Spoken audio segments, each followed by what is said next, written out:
جب کوئی چوری کرنے لگتا ہے، دیوار پھلانگتا ہے، اس کا دل دھڑکتا ہے، یہ اللہ تعالیٰ کی طرف سے وارننگ ہوتی ہے تو غلط کام کرنے جا رہے ہیں۔ جب کوئی ڈاکہ مارنے لگتا ہے، ناکہ لگا کسی کو روکتا ہے تو اس کا دل ڈرتا ہے کہ تو جرم کر رہا ہے۔ جب بدکاری کو کرنے لگتا ہے تو اس کا دل ڈولتا ہے کہ تم غلط کام کرنے جا رہے۔ جب کوئی کسی کو قتل کرنے لگتا ہے تو جب وہ مقتول پہ حملہ آور ہوتا ہے تو دل ڈولتا ہے کہ تم غلط کر رہے ہو۔ حتیٰ کہ دیوار رکھتے ہوئے ہمسائے کے 2 انچ بھی دبانے لگے تو دل ڈولتا ہے کہ تم غلط کر رہے ہو۔ یہ جو تیز تیز دل دھڑکنے لگتا ہے گناہ کرتے ہوئے، تو یہ اللہ کی طرف سے اسے بتایا جا رہا ہوتا ہے کہ تم غلط کر رہے ہو۔ حضور سے پوچھا گیا کہ ایمان کیا ہے؟ فرمایا جب نیکی تجھے خوش کر دے اور گناہ تجھے دکھی کر دے فانت مومن، تو تو مومن ہے۔ تو کسی کو پوچھنے کی بجائے اپنے اندر سے فتویٰ لیا جاتا ہے، اندر ہی بتاتا ہے کہ اچھائی کیا ہے، اندر ہی بتاتا ہے کہ برائی کیا ہے۔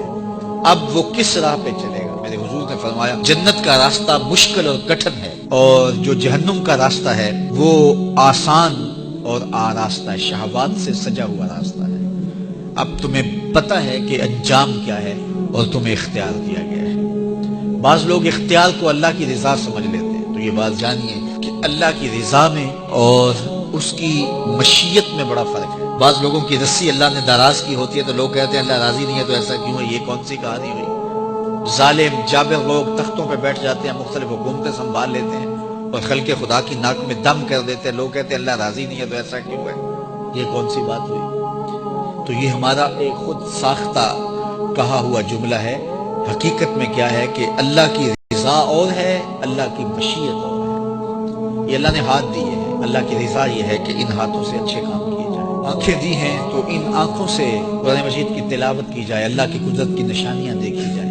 لیکن آنکھوں کو شہوات سے بھر دیا جائے، ان ہاتھوں کو ظلم سے بھر دیا جائے تو اللہ روکتا نہیں ہے۔ ایسا نہیں ہے کہ بندہ گالی دینے لگے تو زبان ٹیڑھی ہو جائے، ایسا نہیں ہے کہ بری نظر سے آنکھوں کی بینائی کمزور ہو جائے، ایسا نہیں ہے تھپڑ مارنے لگے تو ہاتھ رک جائے، ایسا نہیں ہے کہ وہ مے خانے کی جانب چلنے لگے تو پاؤں کی انگلیاں ٹیڑھی ہو جائیں، چلا نہ جائے، ایسا نہیں ہے۔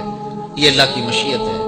اس نے قدموں میں طاقت رکھ دی، جدھر جانا چاہے جائے، اس نے اختیار بھی دیا ہے، لیکن یہ اس کا دیا گیا اختیار ہے، یہ اس کی مشیت ہے۔ لیکن اس کی رضا یہ ہے کہ یہ قدم اٹھے تو مسجد کی جانب جائیں، یہ قدم اٹھے تو دکھیے کی مدد کے لیے جائیں، رزق حلال کمانے نکلیں، یہ زبان بولے تو قرآن کی تلاوت کرے، یہ لب کھلیں تو احادیث رسول کے نغمے ہوں، خیر خواہی کے کلمات ہوں، مخلوق خدا کی بہتری کی بات ہو۔